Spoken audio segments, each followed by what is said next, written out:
A very pleasant good evening to you live from the Tower Grill on the campus of Arizona Christian University. It's time for the Storm Report, Season 3, Episode 12, and we're going to spend some time in the pool. Our first two episodes, we'll talk to the members of the swim team, and then we'll jump into the wrestling mat and talk to a couple of swimmers. I'm Tim Gooszen, filling in as the host for tonight, and on my far left, Mr. Ed Cole, as always, joining us on the broadcast. Sandwiched in between us, however, is Mr. Rob Oldach, an assistant coach for swim, both men and women.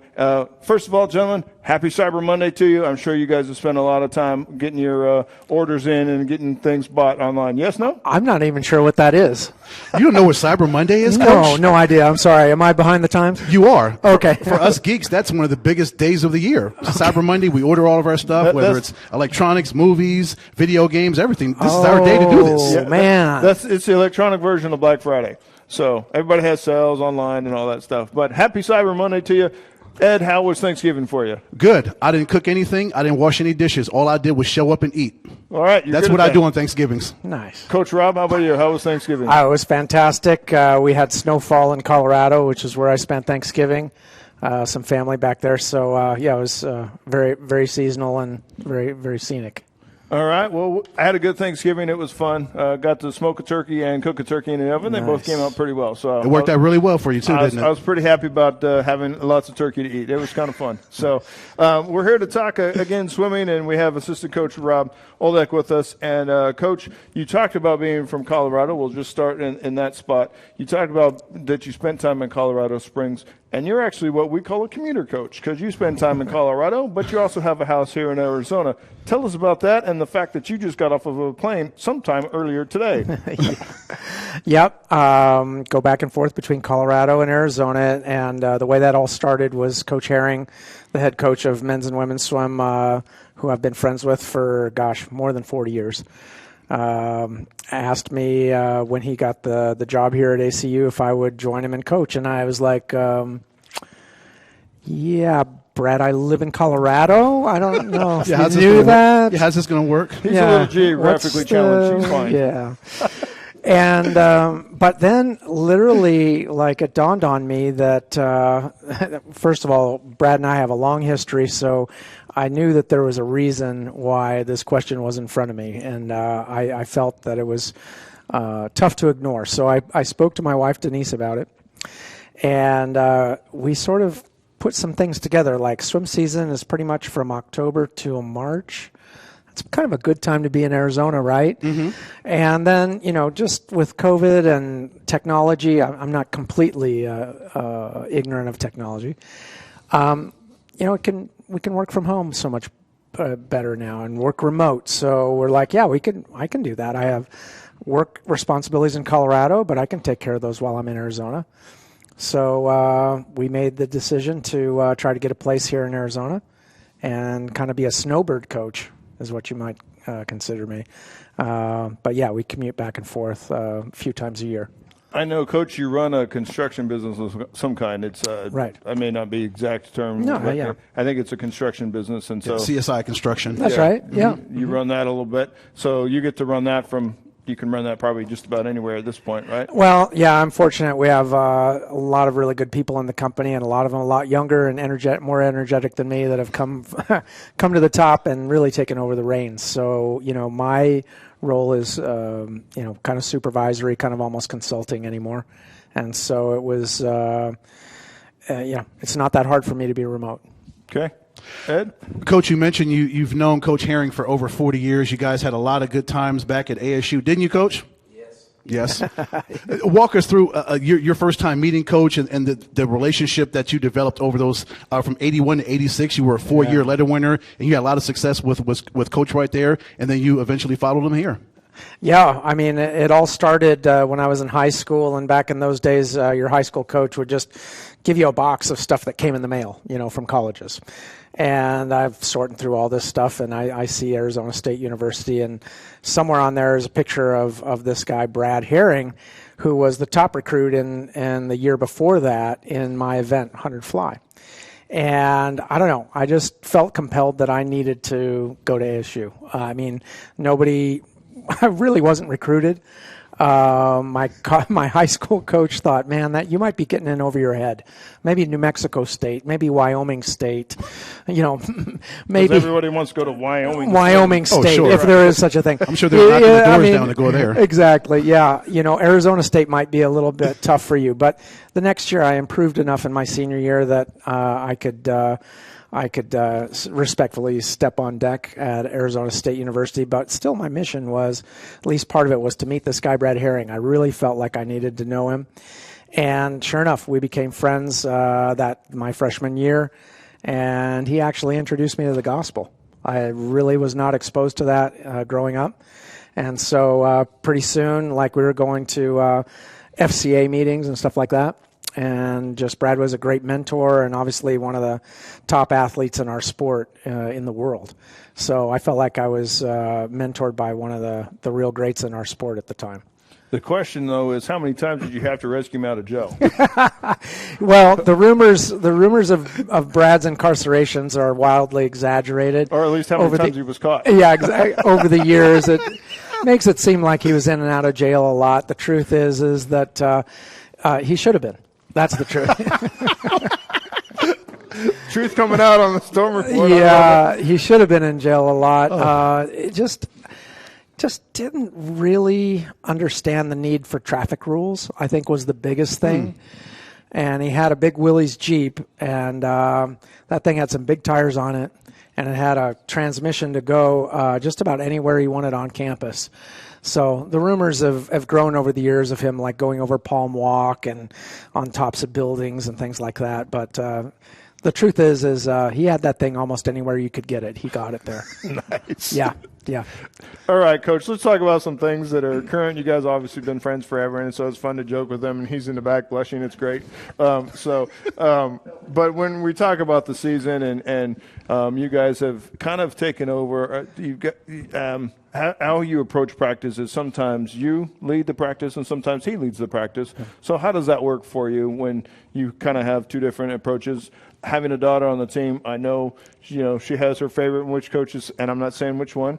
She'll have her favorite who's leading, and some are harder and some are not. But how does that dynamic work for you guys when you're both kind of taking your roles as coaches on different days? Sure.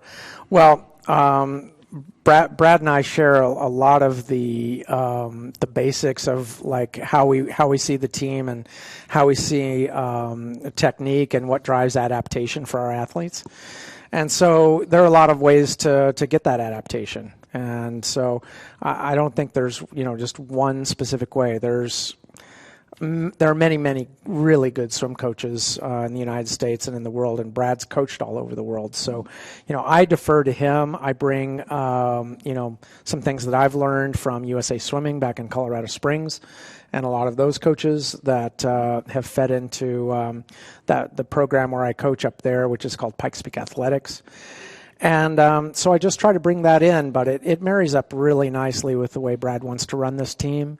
And he lets me, have set designs and set workouts or workout designs that produce sets that probably are different from what he would do.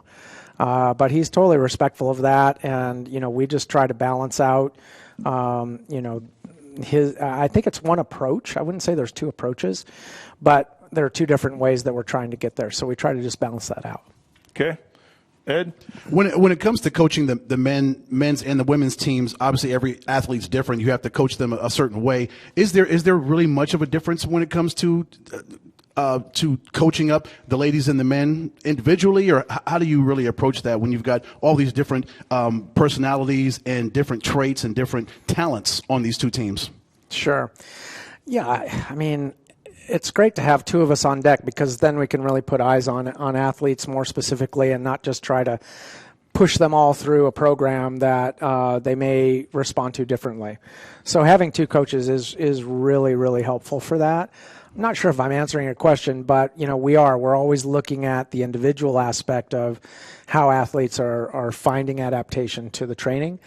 But we have a pretty consistent training regimen that we want, all the kids to experience, regardless of their level, regardless if it's women or men. We're all working on the same things. We're all working on certain fundamentals, and we're all working on adaptation to drive stroke rate and improve performance by holding water. Those are the big things that Brad and I look at all the time. Coach, for you, you've helped the swim program in other ways, just not being a coach at the Firestorm Aquatic Center, just a little bit from us away. You were able to put blocks in this past summer, starting blocks. That was something that the team did not have, and so they now get the opportunity to practice, and your company was a big part of putting that in. Tell us about the experience, and what does that do to enhance the swimmer's performance? Sure. Well, first of all, again, it's kind of a collaboration. Brad found these blocks at Oklahoma Baptist that had discontinued their program. And so he found them, got a great deal on them, somehow got them from Oklahoma to Arizona. But getting them installed required, some details and some engineering and some concrete work that, sort of fits with my background in construction. So we just brought some crews in and got the necessary permits and got them installed finally, yeah. Including the ground wire that had to go to all of them. I know that was a little fun hiccup along the way. That's a big deal, yeah. That's not something you want to ignore when you have metal around a pool. It all has to be bonded to the same ground. So we made sure of that. Okay. Well, how have you seen an improvement in your team? Because you've been with the program now for 3 years. You've seen them be practicing without blocks. But how has that improved their ability to compete in a meet now that they have blocks in their home pool? Yeah, this is a thing on swim teams all over the place is they have blocks, most of them, and they don't use them. They, until right before the big meet, all of a sudden it's like, okay, let's work on starts. Or on if a meet's on Friday, maybe, Thursday afternoon, the last 10 minutes of workouts, just for starts. And Brad and I have wanted to use the blocks for, more consistency in our starts, not just doing it like as a last minute thing right before the big meet. So we're using the blocks more often, usually every day. We're getting some people off the blocks, which just really helpful. I mean, the thing about swimming is you're giving up your speed to the water because the water is like 1,000 times more dense than air. So if you start out, your fastest velocity is coming off the blocks. You want to feel that velocity and you want to figure out how to hold it, because anything you do that gives velocity back to the water through resistance is a way that you can easily improve as an athlete.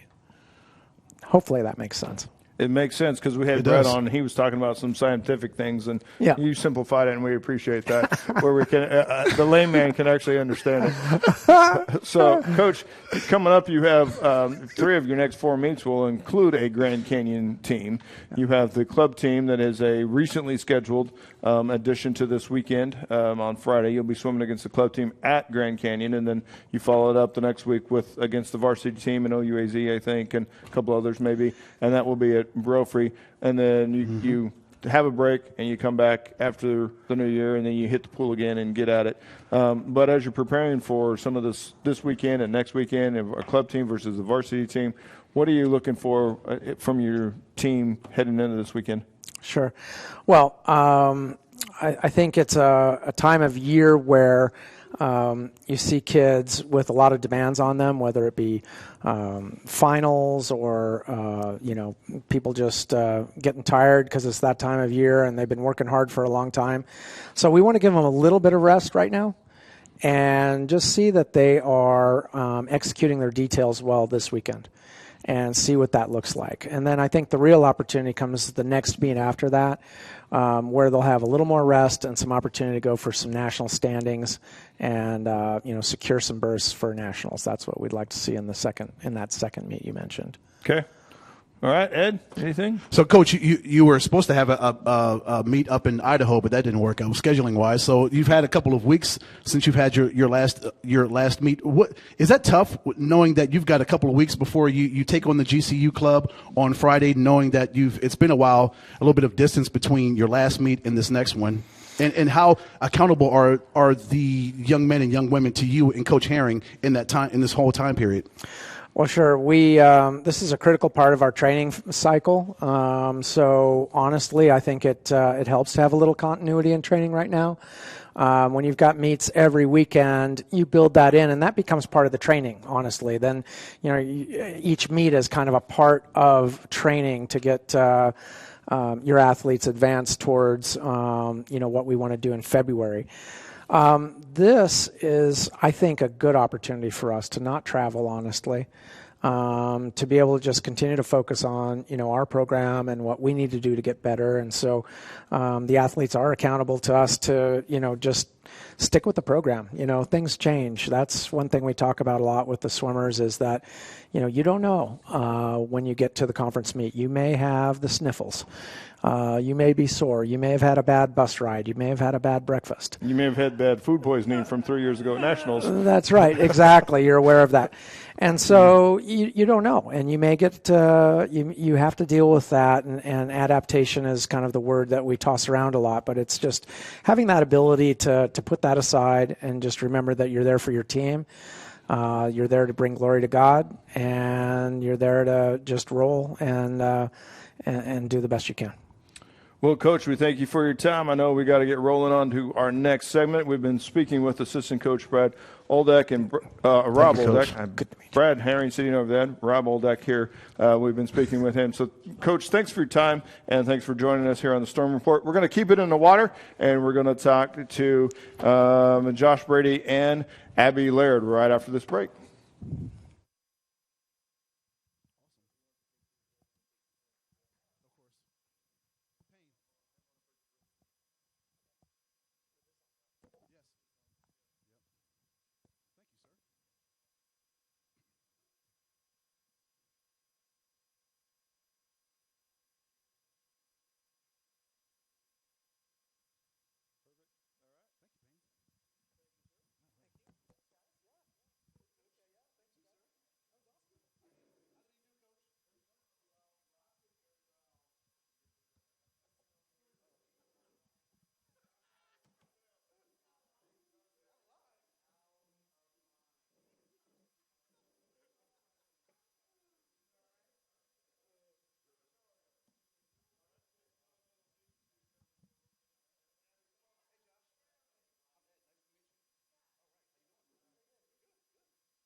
Welcome back inside the Tower Grill on the campus of Arizona Christian University. We're all set for segment number 2 of the Storm Report, episode number 12 of season 3. And we're joined by 2 swimmers here in the middle, Abbey Laird to my immediate left and Josh Brady joining us as well. Welcome to the Storm Report, and thanks for joining us. Yeah, thank you. Happy to be here. Are you? Are you sure? A little bit. Okay, all right.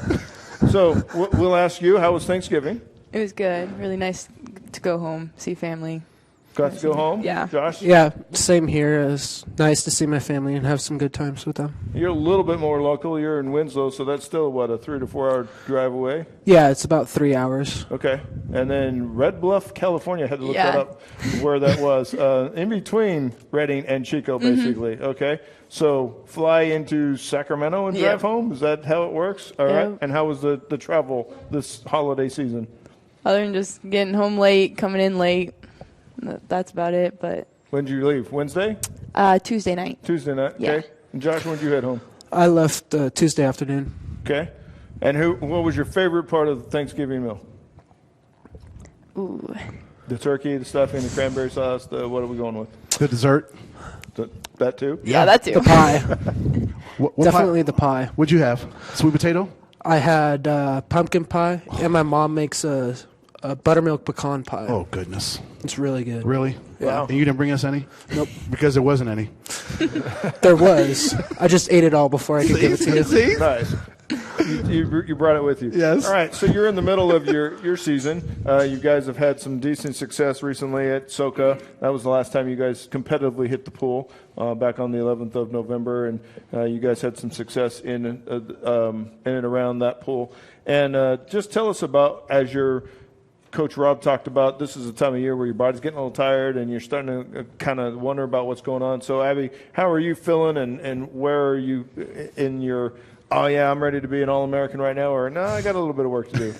Got a little bit of work to do. Okay. I'm kind of in a slump right now, but SoCa was a really good meet for me, so I felt really good then. But, I mean, and a lot can change, and we got a week and a half, 2 weeks, so I'm looking forward to the next meet. So. Okay, Josh, what about you? Kind of the same thing. I was in a little bit of a slump, but after the meet, I've been kind of like rising up and being able to get a little bit better, and we could always improve. Get your 2 meets in this weekend, next weekend, and then get a little bit of time off to really enjoy some holiday food, and then come back in January and like, ooh, ate too much holiday food. Mm-hmm. Yeah. I like it. I'm in the same boat. I just don't get to swim like you guys do. Too many Christmas cookies. Nothing wrong with that. Whatever, gooseberry pie, whatever it is. Just got to work it off, that's all.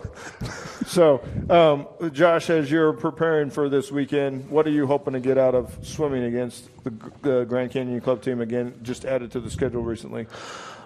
Well, I'm hoping to get out of some things that I can change from the last meet and to improve, and being able to see a couple friends that I've grown to love over at the GCU club, and being able to bring those to this upcoming meet, and then with a little bit more rest, go into that next meet the next week and do the same thing. Okay, Abbey, what about you? What are you looking for? What are you trying to get out of this weekend? Just to, feel for the water and kind of to see, where I'm at, my pacing, make sure that my stroke is strong enough and I'm just feeling good. So not really looking at times too much at this next one, just because we're training really hard right now. Got it. So. All right, Ed?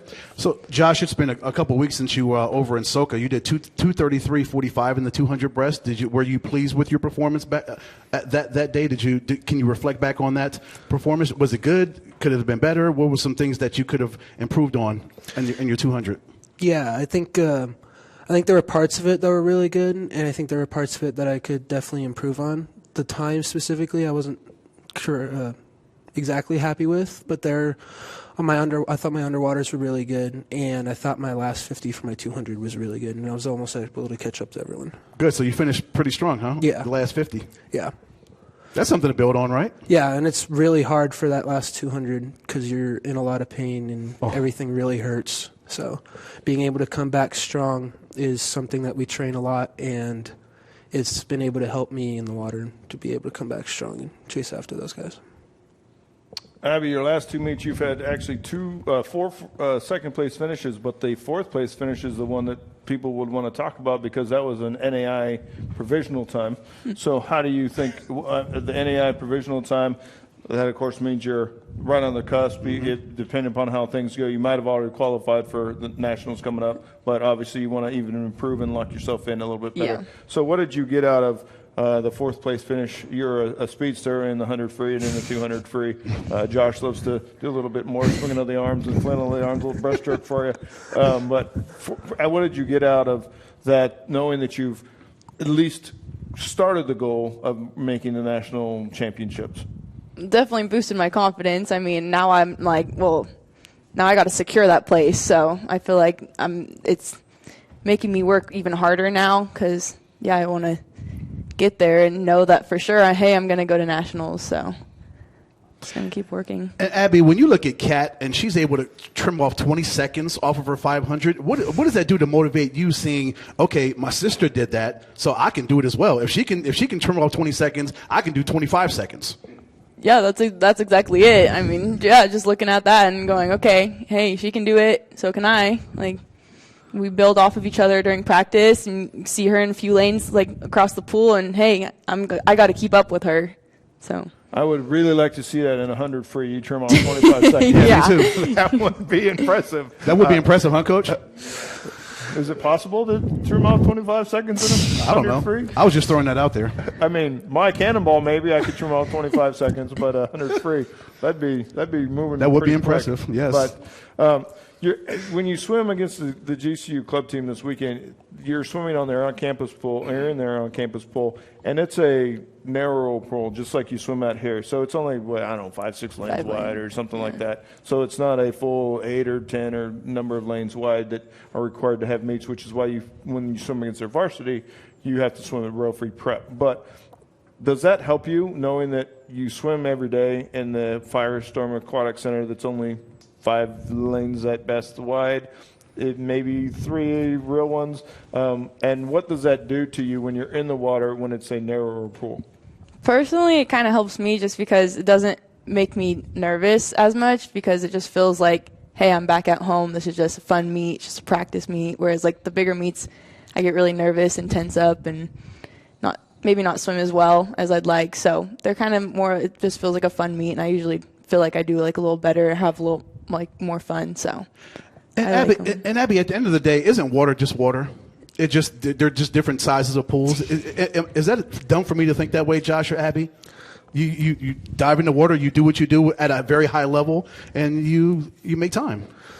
I mean, Is that water's dumb for me to not say mud. It'd be a lot harder to swim in mud, but yeah. Water's Sometimes it essentially feels like water. it. Really? Well, I don't even know if there's a pool at Grand Canyon on campus. Does it have an extra lane outside and they only swim in 5? Or are you like on the wall on the outside? Because that will affect the weight coming back at you, won't it? It would a little bit. I think this pool that we're coming to this week, it has 5 lanes, and it has like a small baby pool area that you can warm down. We've been there a couple months times, ago. right? Yeah. And then you get to the Brophy, where it's the bigger pool, the full lanes, and you get to have fun with that. Is there anything that you're like, Coach, this is what I want to work on? I know most of your swims again are in the free, and you anchor the medley relay, which of course is a freestyle swim at the end. Is there anything, Abbey, that you're like, yeah, I just want to really accomplish this coming week or the next week when you're in a pool that's the regulation width, I guess? Just getting my stroke down mainly, because we've been working on it forever, and I just want to get out of the pool and just be like, you were able to keep a strong stroke, you weren't spinning, so mainly just stroke right now. So Josh, you've been in the program. This is your 3rd year in the program. So like we just talked about, blocks got put in when you first got here. We probably had the Firestorm Aquatic Center when you first came. You haven't swum really any place else. Yeah. And then now you have the blocks. But talk us through the changes that you've seen this program make in the last 3 years. Oh, it's incredible. When I first came in, they had just built the aquatic center, and so we had to wait about 3 weeks to a month to be able to fully practice in it safely. And so just coming from that and being able to now have our own pool that we can swim at, to putting blocks in and getting these permits to be able to have these blocks, and the other things that Coach Brad and Coach Rob are bringing in. They've added weight training, and they're bringing in their own weight training equipment, and they've added so much equipment to the pool as well, and being able to use that to our own pool and help us grow. I know shenanigans always come into play with your team and their training methods, but I've heard of you guys swimming in sweatshirts, and you're doing the water cap full of water and knocking it on, dropping it on each other's heads, and you're getting your work done, but it's sometimes a different vibe and a different feel. How is that for you, Josh? I know you kind of, if I've heard things correctly, you're kind of the keep it light kind of goofball of the team. I'm not saying who I heard that from, but I just have some inside information. And so how does that help you as approach with the team? Like you can go, oh, Josh, be a goofball. I think Rob and Brad give me a lot of space to be a goofball a little bit, and they know I can get some work done. But I learned from the best with Rob and his stories from Brad at ASU, and being able to learn from him and see what I can do and see what I can't do. And some things come with punishment. Like the other day I pulled a giant 7-foot sponge across the pool for my birthday, apparently. And Well, happy birthday for that then. Thank you. And just being able to keep it light makes it more fun for the team. When you're going for a whole season, I think for swimming, it's one of the longest seasons that you could have for any sport. So when you're training all the time and just going at it, it's really easy to get into that mindset of, oh, I need to get this done, I need to get that done, I need to work for this. But when you're able to be a little bit of a goofball and have some fun with it, it takes some of that off and lets you have a more fun mindset. It's like, I can get it done, but I don't have to let it become my identity. Okay. Now, Abbey, for you, you are in your third season of college athletics, but you decided, I'm going to try the school to the south of my hometown, and I'm going to try the school to the north of my hometown in Chico State the first time. And we already mentioned you're in between Chico and Reading, and then Simpson University up in Reading. Yep. And then you joined us for hopefully the last 2 years of your career. So you've been in 3 different college programs, and how does this one stack up against the other ones you've been in? Definitely good team environment. Everybody gets along, which is way different than my previous 2 schools. So, and coach involvement too, and I love it. It's great. So we already can count on you for coming back for next Yes. year. I like it. Yes. But coming to Arizona, that's a transition from Redding, California, Chico, in between, Red Bluff. Oh, here you are. How did you end up here in Arizona Christian? Training trip. So Simpson, we had a training trip at Flagstaff, and I met them and Okay. fell in love with the team immediately. And I was like, everyone's happy there. Like, that's what I want. And I went back and told my mom, and I was like, man, if anything happens to Simpson, I'm going there. And sure enough, a few months later, my coach quit, and I'm like, well, that's a sign I'm going there. So Nice. All right. There We're you glad go, you're here. Doug. Thank you. We can take that one and say thanks, Coach, for putting yes, it in. We got Abbey. Yep. So, Abbey, let's go back to Red Bluff a little bit more. So you played softball, soccer, cross country, and track and field, won some championships, and wow, you're Eastern Athletic League champion. I could go over the entire bio, folks, but how that success you had in high school, how did that prepare you for Simpson and Chico State and here at ACU, everything that you were able to do at a high level in high school? Definitely made me work harder. I mean, like, I was doing multiple sports in high school, and so it was hard going just from like playing all these sports and then just narrowing it down to one. So that was very, very difficult, just because I didn't have like, oh, I'm going to do softball this week and then next week go swimming. So, but definitely it made me work a lot harder. So just knowing that I'm at a collegiate level and this isn't high school anymore, I don't get a medal so easily, or I don't get recognition so easily. So, yeah. And then how did you decide to shed the other ones and just strictly focus on swimming? Oh, that one was difficult. Well, mainly because when I was at Chico State, I ran at Chico State, but we did do morning practice, and I swam during the morning practice, and so I just would come home and go, I miss swimming. I miss the way the buzzer sounds. I miss, I'm tired of just the gunshots and just running and running. I miss swimming. So that's how I knew I loved it and came back. Yeah. And here you are. Yeah, exactly. So you heard it. Chico's a violent city. She said gunshots. No, Tim. Honestly, I did think that, but no, Tim. Why not? Sounded good. All right, so you're wrapping up finals. Those are coming quickly. In about 2 weeks, you guys will have finals. One you have this week and the next week of regular classes, and then it's finals week. So how are you guys feeling about the semester, and what kind of work do you have left to do? Abbey, go ahead. I'm excited for 3 weeks to be done, but got a lot of work. I mean, all of my finals are mainly in these next 2 weeks, and then they're letting us take the finals week off, so which is going to be kind of nice for most of my classes. But it's a little Josh, stressful. what about you?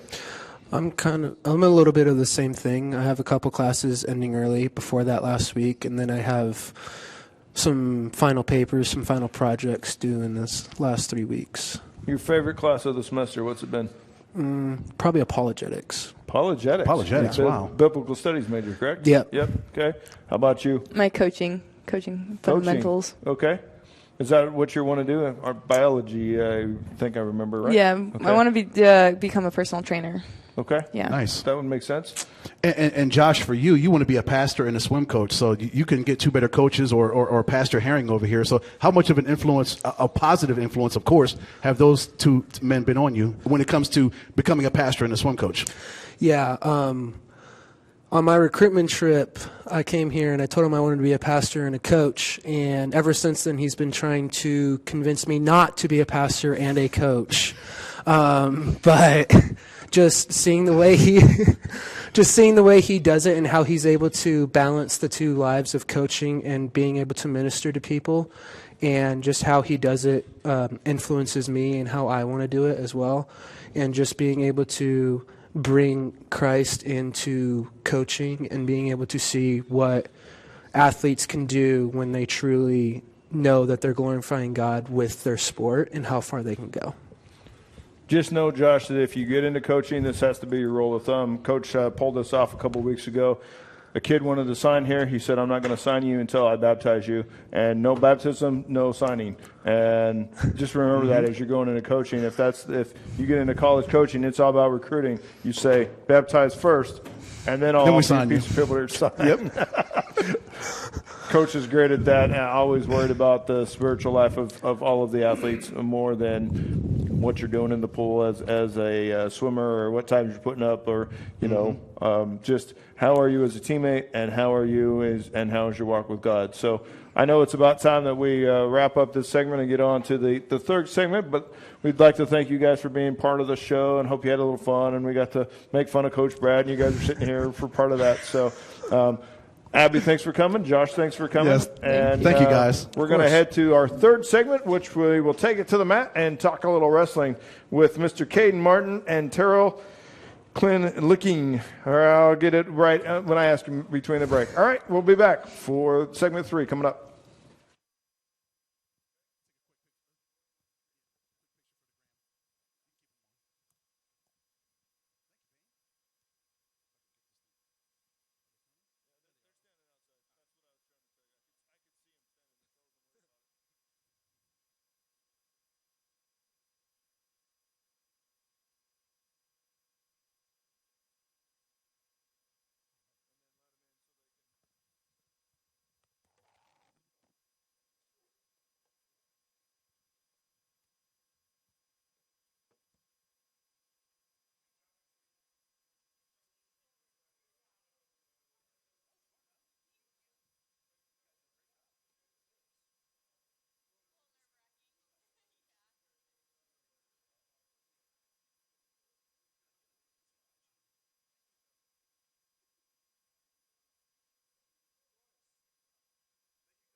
Welcome back to segment 3 of the Storm Report here live from the campus of Arizona Christian University. We're inside the Tower Grill.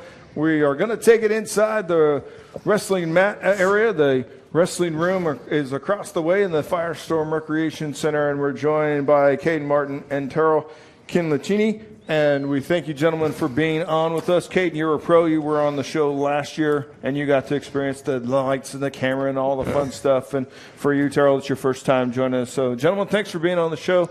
And how was Thanksgiving? Good. Didn't put on too much weight, so that's always a positive. Yeah, me either. I'm wrestling at a manageable weight class, so it's a little bit easier to keep my weight in check. That 141 class, huh? Yeah. So I'm just going to get this out of the way now. I heard a conversation with Coach. He wasn't talking to me, but he was talking to somebody in the department today, and there was something about if you came in overweight, there was 2 miles or a mile or something that you had to run. So how many of you got to experience a little bit of running today? I was good. I was good, too. I don't know if anyone failed, actually. I was kind of surprised with that. Yeah. That's pretty impressive. Yeah. If none of you came back and none of you failed, that's pretty impressive because, the rest of us ate way too much at Thanksgiving time. And so if you ate a lot on Thursday, that means you probably didn't eat much the rest of the week. No. Wrestlers, obviously a storied, we talk with Coach Butterfield a lot about how it's, trimming the weight and it's maintaining the weight. And for most of us, we can't even figure out how to keep 5 pounds off for 2 weeks, and you guys are trying to keep it dialed in for a whole season. So Tim, that's the great thing about youth. They can burn it off quicker than we can. Yeah. True. Their metabolism is way higher than ours. Yeah. Wear a hooded sweatshirt and go for a run and Yes. get it done. We see that a lot. So, Kaden, for you, where was Thanksgiving? Did you get to go back to Washington, or did you stay here? I got to go back home. I went to my grandparents and then my girlfriend's house too. We got 2 Thanksgivings. Nice. All right, and still made weight. I like it. Very I nice. like it. So, when did you leave? When did you leave Arizona? I left Tuesday night and I got back Sunday morning. Okay. Yeah. All right. Caden, did you work out up there when you were up there? Yeah, I did. Did you? Yeah. See, that would explain it. Yeah. Got it. Yep. And Terrell, you're from Snowflake. Yeah.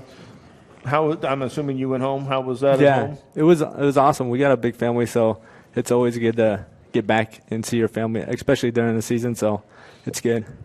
Now, you guys have wrestled a couple times. Have any of your families? I'd be surprised if yours had been able to yet. But has your family, Terrell, been able to come watch you? Yeah, my 2 younger brothers actually wrestle, and my dad's our high school wrestling coach, so he makes as many as he can. Obviously not the ones super far because he works, but all the ones on the West Coast, basically, he's making them. So Okay. Snowflake, that's about, 4 hours or so from here? yeah, it's about Roughly? 3. It's about 3. Okay. Yeah. So a little bit of quick drive home, and then you got to spend time with family. Yeah. So now we're here, and you guys have a big weekend coming. You jump into Cascade Conference play. Yep. You start off with a dual meet kind of against the Menlo and Vanguard at Vanguard. It's actually not at Vanguard, but they're the home team because they're still building their gym. So I think it's at maybe Calvary Chapel High School or Orange Coast, or that's where they normally do their Yeah. events. Yeah, it's something weird, yeah. Okay. So how are you guys feeling heading into Cascade Conference time coming? I'm pretty excited. I know last year was like my first round of going through and wrestling all of the conference, so I'm kind of excited to get like round 2 against a lot of guys that I wrestled against last year. So You got some grudges to I do. overcome, right? I do. This weekend in particular, I got some. I know there's one guy that I got to get a match back on. So Okay. And what have you done to make it?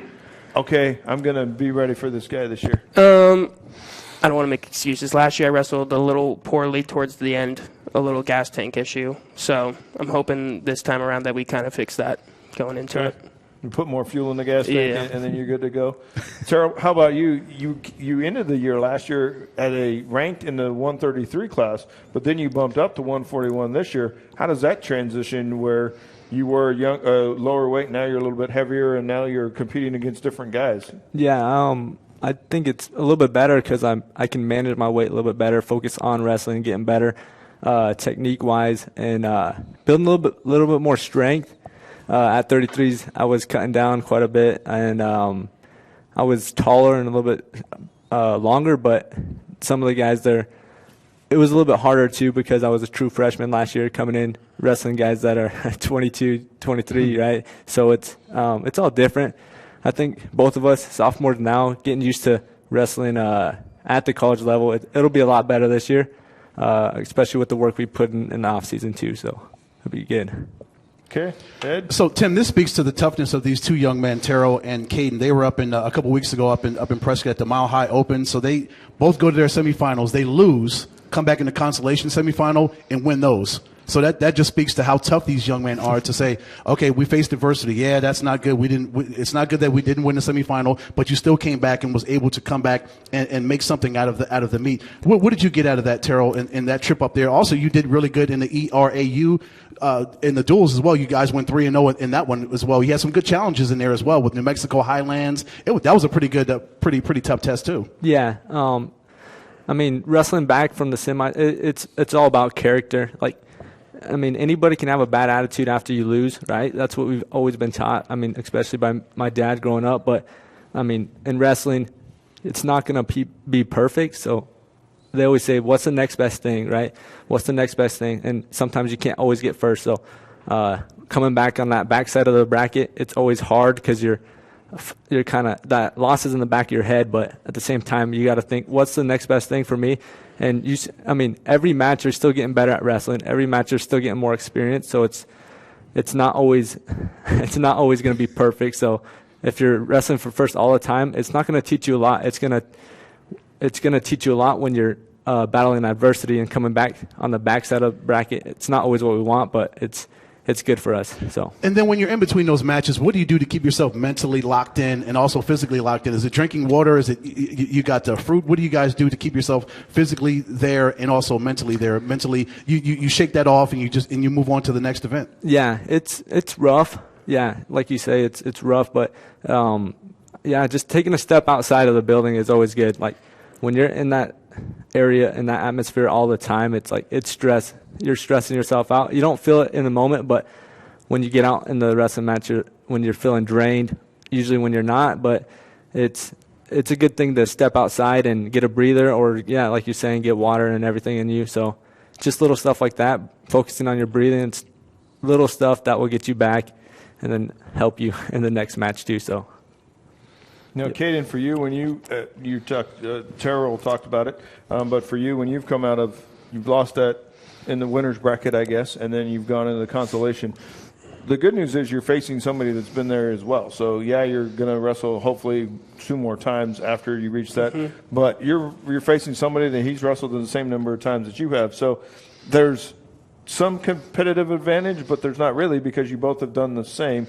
Kind of depends upon maybe who wrestled 20 minutes before or, that kind of stuff. So when you go with that approach that it's the same – they've gone through the same thing you have. What do you try to do to say, all right, this is the guy, I'm going to take him down? I don't know if it's like necessarily like I'm thinking like he's probably tired too. It's not even necessarily that like after my loss I was extremely like focused. I think anger sometimes I try not to be, but like it's hard to in this sport. But it can definitely focus you. So I was definitely focused going into that match. I wasn't even thinking about like who he had wrestled prior to or if he was tired. I was just focused on what I'm going to be bringing to the table when I was wrestling. Okay. You qualified for nationals last year at the 184 weight, so you know what it's like and what it's going to take to get you there. Obviously, the route to that is through the Cascade Conference, through winning the matches that you need to match, and then, of course, it all comes down to the Cascade Championships towards the latter part of the year that will probably punch a lot of tickets for people to go on to nationals.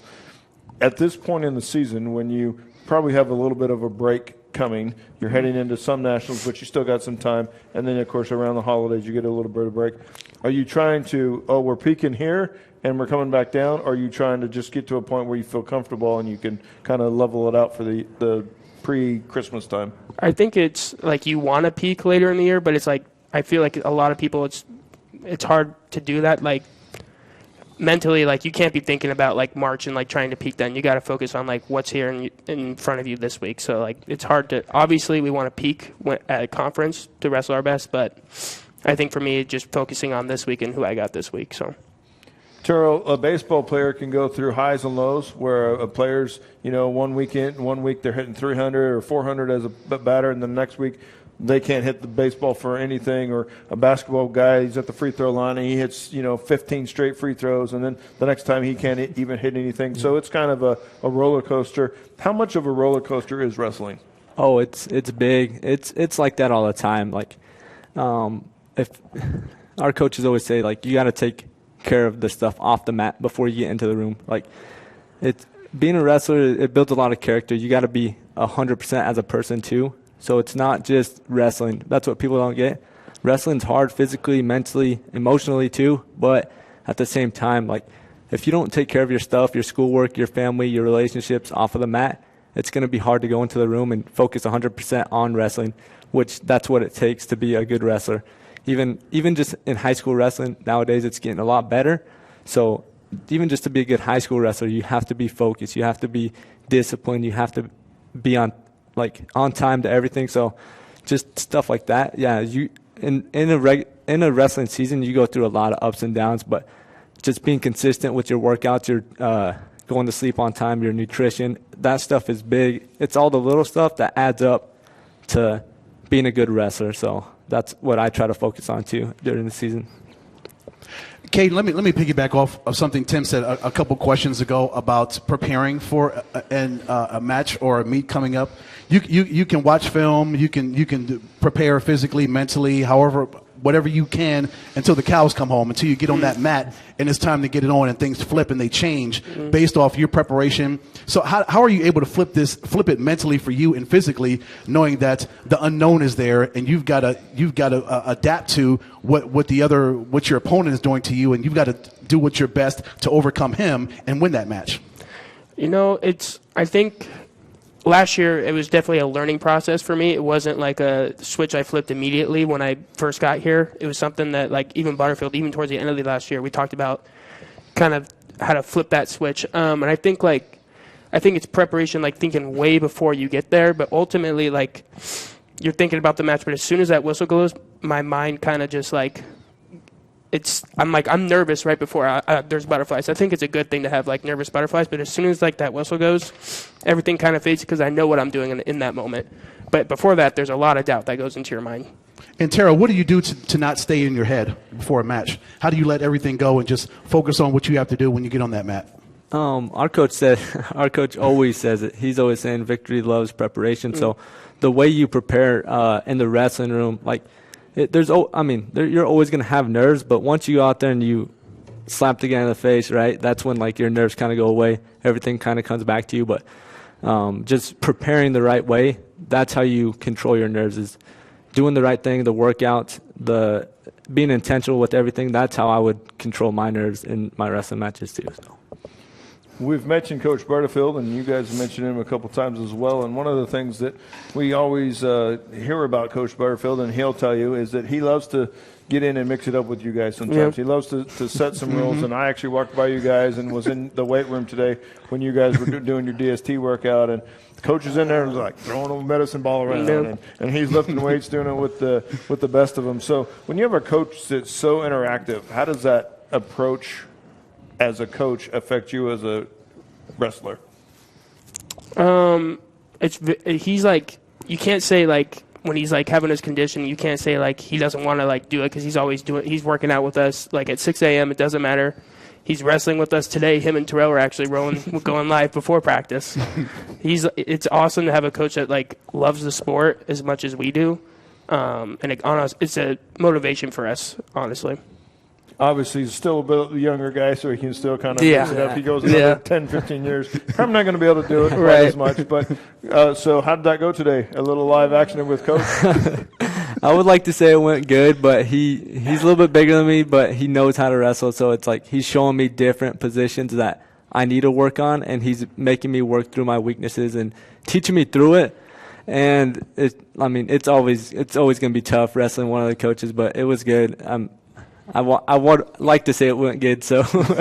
Just be honest. Tell him what happened. Tell him what happened. Was Coach looking at the lights in the ceiling? That's all we need to know. No, Coach, he's in shape. He's been doing his stuff in the off season too, like his jiu-jitsu stuff, and he hops in when we go. Even our other coach, Hillhouse, they're tough. Like, they got grown man strength. Some of us are like 18, 19, so we're trying to catch up to them a little bit. They're a little bit heavier, so we have not an excuse, but they're a little bit heavier, so we just try to go after them. Get the next takedown. That's my mindset, trying to wrestle either of my coaches. So He's too humble to say it, but he won today. He won today. Nice, Terrell. All right, Good job. Coach is buying lunch tonight. I like Calling out Butterfield. All right. All right. So I guess that lunch will come due when you're on your road trip, let's say. He's going to have to buy lunch. Oh, wait, he'll have to buy it anyway. Yeah. Where's the team buying lunch?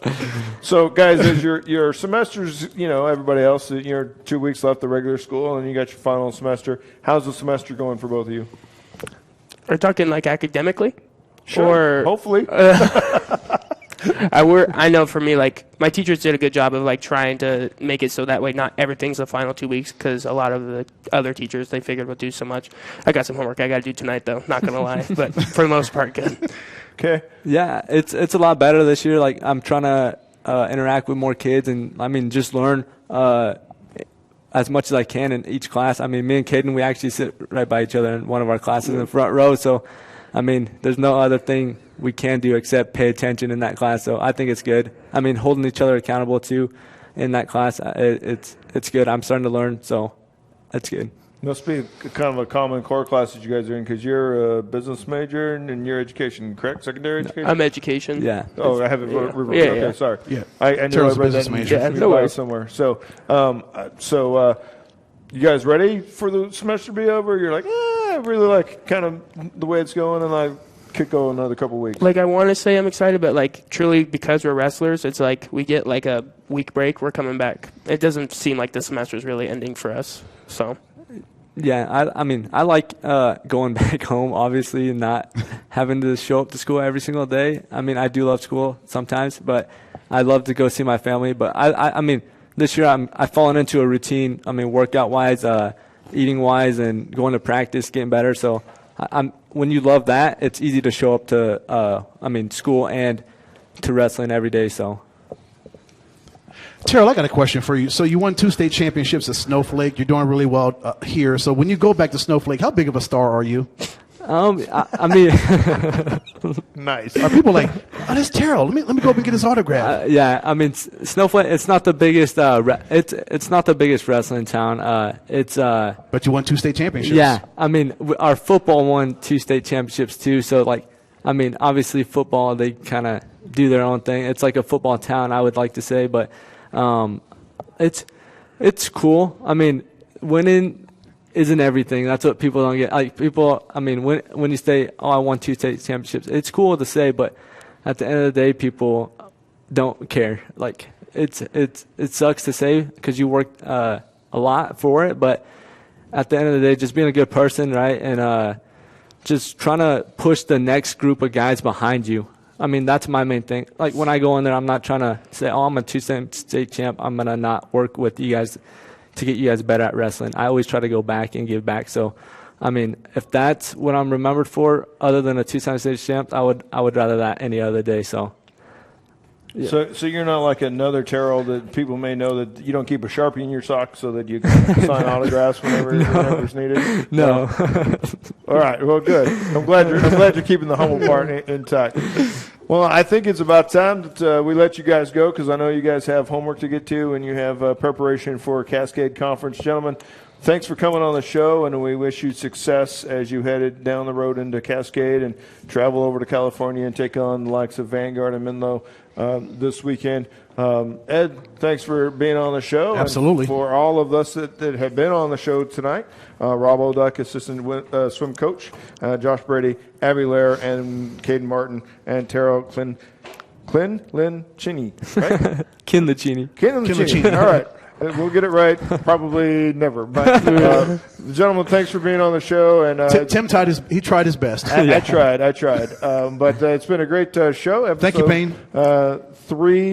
12 of Season 3 of the Storm Report. Again, thanks, gentlemen, for being on the show. For all of us here inside the Tower Grill, we wish you a very pleasant rest of your Monday evening.